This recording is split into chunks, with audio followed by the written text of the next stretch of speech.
Today we have a 2013 Dodge Charger, and we'll be replacing the starter. First thing we're going to do is disconnect the negative terminal in the trunk here, under the cover with a number 10. Go ahead and loosen this, disconnect it, and take it, put it to the side. And then now we're going to lift up the vehicle, go under the vehicle, and start working on the starter. So now we're under the vehicle, and on the left side, the driver's side, you will see the starter located right here. It's held in place by two number 15 bolts right here and here. So we're going to remove those two. But before then, we're going to try to go ahead and disconnect this wire here. Looks like the just push and pull. However, I don't really have a good angle here, so probably going to remove the starter first and try to get a better angle in. So I pulled this wire off.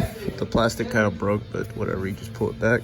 And then with the number 13, you're gonna remove the nut holding the power cable.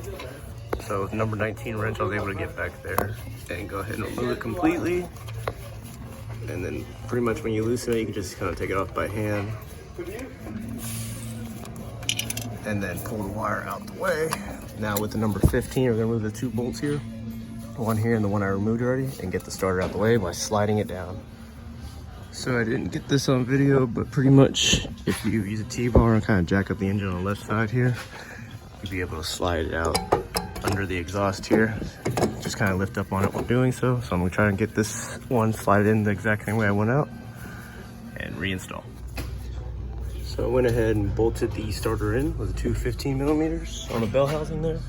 Now I'm gonna go on the other side and go ahead and slide my power cable in and tightening that 13 millimeter nut on it, nice and snug, and sliding this cable into here, and we'll hook up the battery and try to start it.